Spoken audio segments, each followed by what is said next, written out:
Good. I'm well, thank you. Who are all of these VIPs? Clearly not Supernatural fans. Hi, there's one person waving frantically in the way back there. Hello, jumping person. Hi.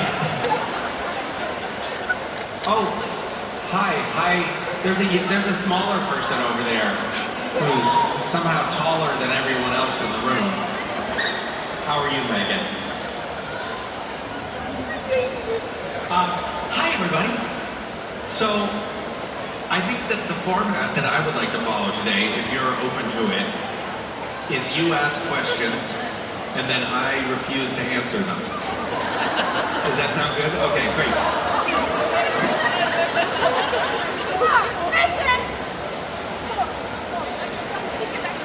Hello. Yes, it's hard to ask a question if your microphone's not on, isn't it? Try again. Hello. Hi.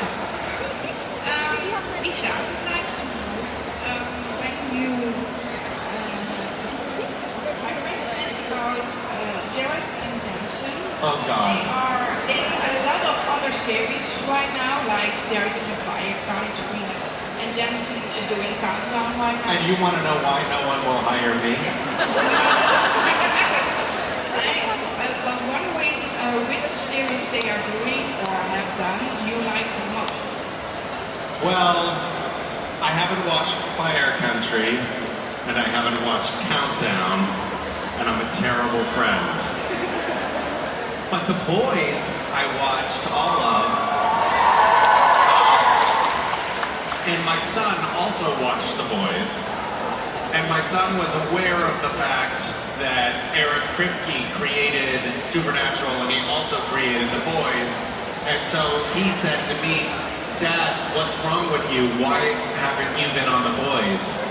And so then I sent an email to Eric, and I said, Eric, I'm afraid my son will stop talking to me if you don't put me on The Boys. You have to do it, or I'm coming after you. So I got on The Boys by threatening the showrunner, which seems to be the only way I can get work these days. But yes. So, I have to watch Countdown, and I don't know if I'm going to watch Fire Country. To be frankly, I haven't seen Jared in Fire Country yet. You have not seen Fire Country either? Episode 20 of season 1. Episode 20 of season 1 of Fire Country? Yeah. Well, you're paying your dues. Good for you. Okay, all right.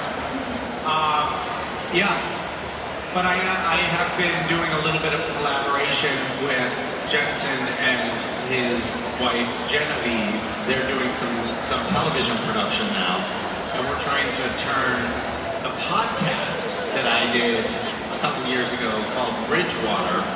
We're trying to turn that into a TV show together. So we'll see if that can happen. Yeah, thank you. Bye.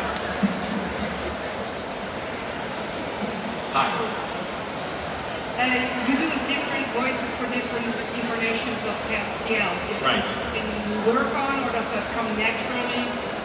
It just was an accident. It was, I was sick one day, I was not sick another day, and my voice just came out differently. Okay, because Yeah.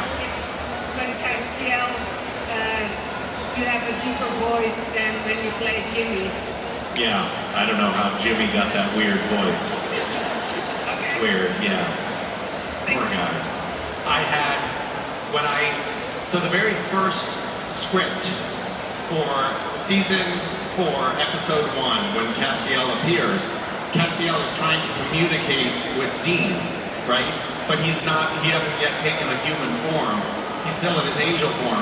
And when he's trying to communicate with Dean, windows are exploding and televisions are exploding. And so I read that and I thought, oh, well, Castiel should have like a deep, commanding voice when he finally takes a vessel. But unfortunately, the vessel he took was my body, and I don't have a deep, commanding voice, so I had to like really struggle to make my voice deep. And I thought I was only doing 3 episodes of that fucking show. So big deal, right? And it was like a year later, I went to the doctor a year later, and I was like, I don't know what's wrong, but I have like a sore throat that won't go away. And the doctor looked at my throat and he said, it looks like you have some vocal nodes. Have you been doing a lot of singing? And I was like, no, I haven't been doing a lot of singing. And he was like, well, I don't know what to tell you. And then it was like, bing! I realized, oh shit, I'm causing actual physical damage to myself by trying to have a more masculine sounding voice than Dean. And then of course, fucking Mark Shepard came on the show. Because like Dean was on the show, right? And he was like, hey, come on, Sam. And then Castiel came on the show and he was like, hello, Dean. And then Mark Shepard came on the show as Crowley, and he was like, hello, boys. And it was like we were getting lower and lower, and finally, and all of us then were trying to get lower than each other, and it was a disaster, and it ruined the show. Oh, it did. Yeah. I loved it. Thank you.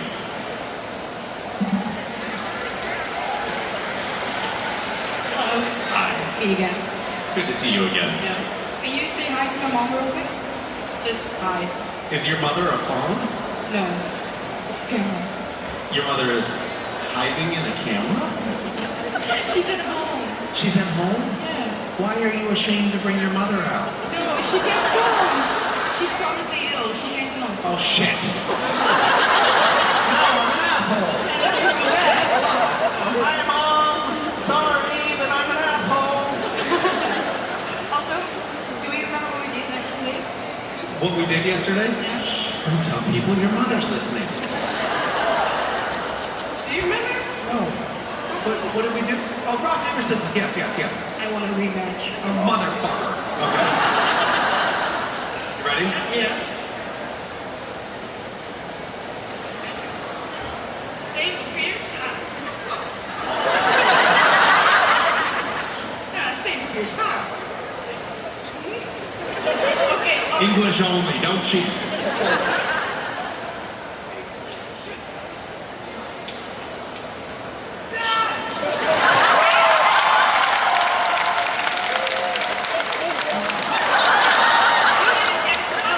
Give you a thumbs up. That's very offensive. Fine. I won both days, though. I'll point that out to you. Hi. What's your favorite type of Castiel? My favorite type of Castiel? Yeah, Jimmy also comes. Jimmy included in the whole thing. My favorite Castiel is just good old Castiel because I just developed a soft spot for Castiel. But of the other versions of Castiel, I really enjoyed being Lucifer. But I also liked Future Cass. He had one of the great lines of the whole series, which was time to wash up for the orgy. So it's hard to pick. And for the normal Castiels, do you mean season 4 or like later seasons? Because they're very different. There's the Castiels of the different seasons are different because the actor portraying those Castiels was wildly inconsistent. So, yeah, sorry. Thank you. Hi, Misha. Hi, how are you? I'm very good. I decided to choose my international accent to ask you a question. Oh, great, wonderful. So my question, I'm very happy about the previous question, of course. Actually, do you remember you were doing like a TikTok and then you were rating the Castiel versions? Oh, yes. Yeah. So my question is about daddy cast. Actually, what do you think about all of this daddy culture around, growing up actors in the series? Wait. The what culture? Daddy culture, like, this... I don't know how to explain this. Then the men's growing up in the series, yes? And they're, like, getting this daddy vibe. Like, looking like daddy and acting like daddy vibes. And Daddy? Yes. I thought you were saying dirty, and I was very confused. Okay. So how do I feel about the whole daddy thing? Yes. Creepy. As a father myself. The internet, I don't know if you know this, but it's a very creepy place. Yeah, there's some awkward things. My daughter presented me with something. It was like, what do they call it? It was like, oh fuck. Oh my god, this was so creepy. I was at a convention recently and I saw two like 10-year-old girls where they were sisters and they were wearing t-shirts. They were there with their parents and they were wearing t-shirts that said, I love DILFs. And I was like, I don't think those parents know what that means. It was very disturbing. Okay, but anyway, yes, very disturbing. And it's very wrong. Yes, thank you. I really love your gray hair. I don't have any gray hair. Thank you.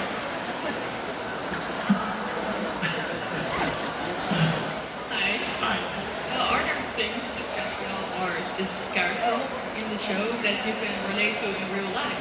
Things that Castiel is scared of in the show? What was Castiel scared of in the show? Well, what I was thinking is that what you may have in common is that you want to do good, that you want to make the world a better place, and if that doesn't work, that's scary. Ah, interesting. It is kind of deep. Very deep, very high-minded. I thought you were going to be like, remember in that episode in season 7 when Castiel was afraid of a mouse? Which I don't remember, but I don't remember much from the show. What is Cass scared of, though? Is he scared of anything? He's like emotionally dead inside, I think. What? What you... Losing Dean. Aww. No, I think he's more afraid that Dean is going to wake up while he's staring at him while he's sleeping. Like, please don't wake up. Please don't wake up. You're going to think I'm creepy. That's a lovely sentiment. Maybe I'll just take your answer for my answer, if that's okay. You're welcome. Thank you for the plagiarism. Bye. Hi. Do you want a lollipop? No, I don't trust you. It's packaged. It's fully packaged. It's fully packaged, but you could have easily put this on there. I promise. It doesn't, you promise. Who do I know? This is very likely poisoned. It's not, don't worry. All right, you're gonna have to lick it first. See, you don't want to because it's poison. It's the oldest trick in the book. What's that? If I lick it, you can't have it anymore. Why? Because you're poisoned? No, it's saliva thing. It's a saliva thing? Yeah, I don't know if you want to share it, but You're asking me if I want to share saliva with you? if I lick it, That's very forward. I have to share it. Oh my God.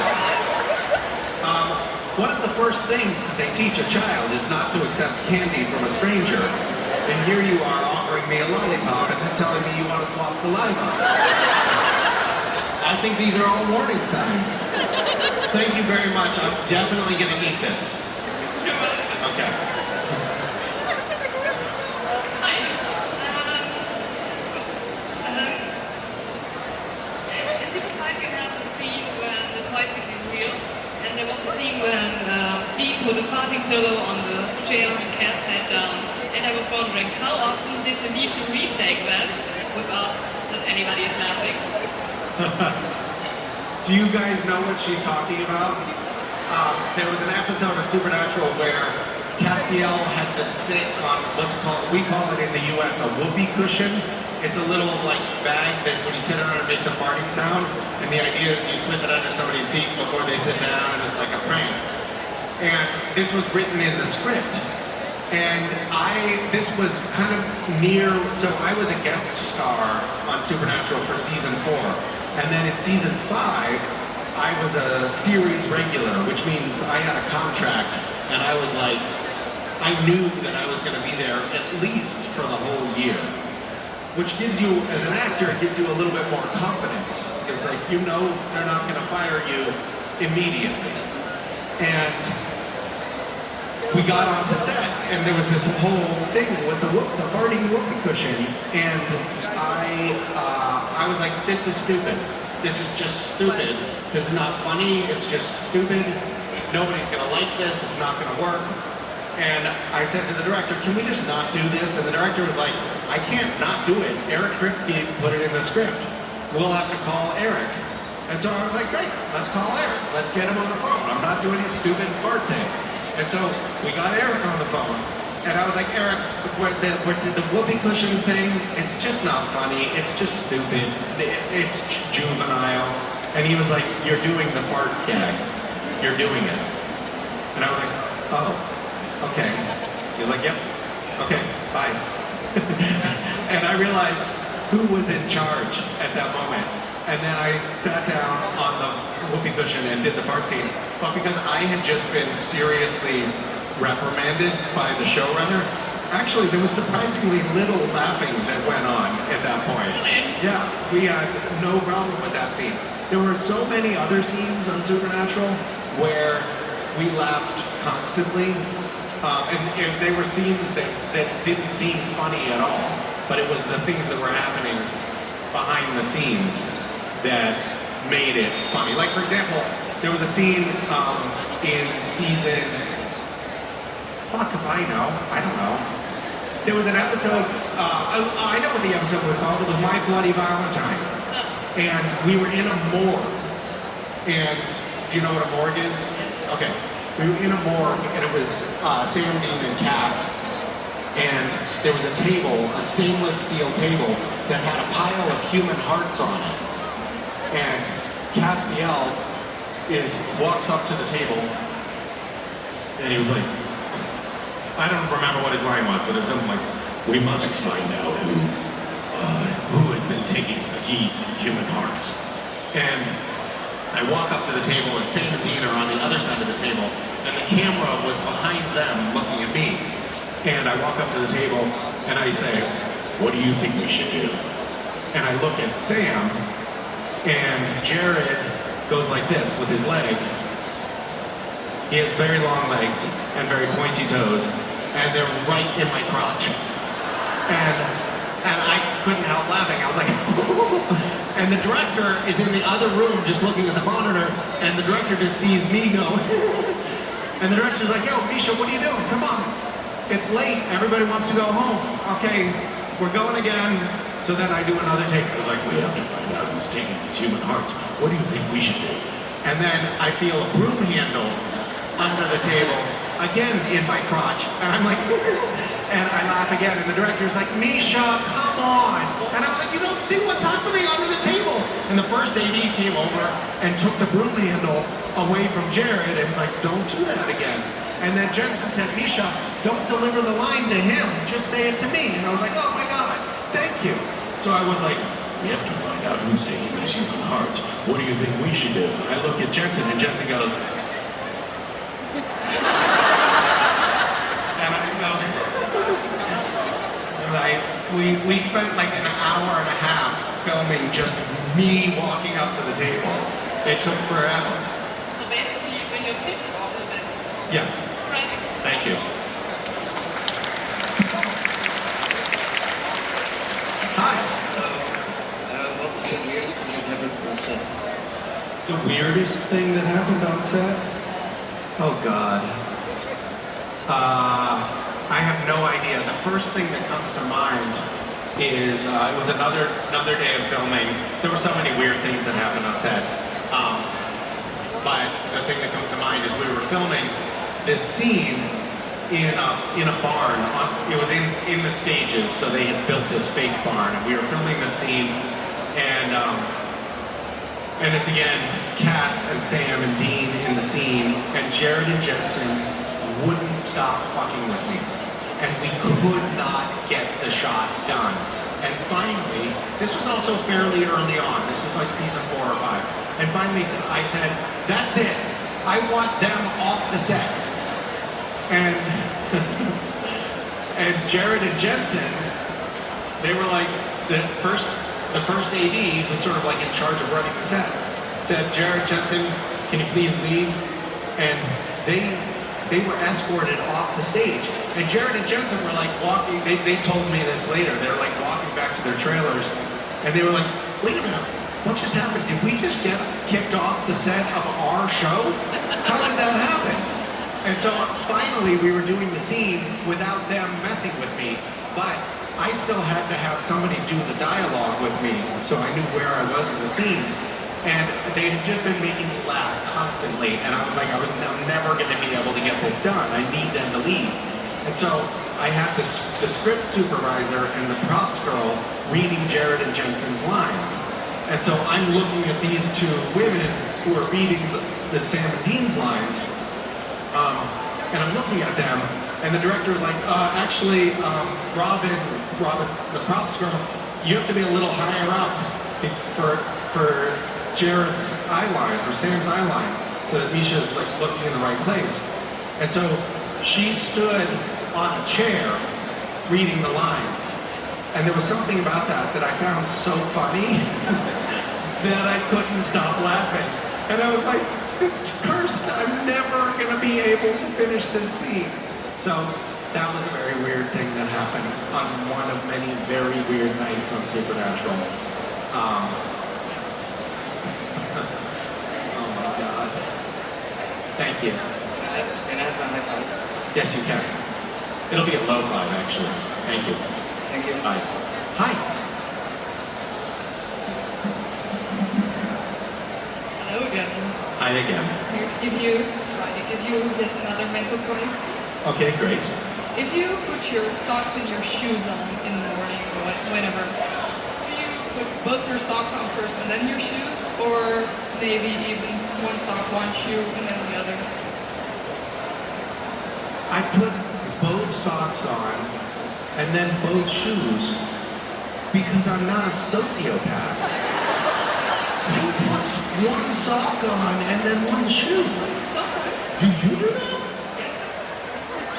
Another thing we disagree on. Jesus Christ.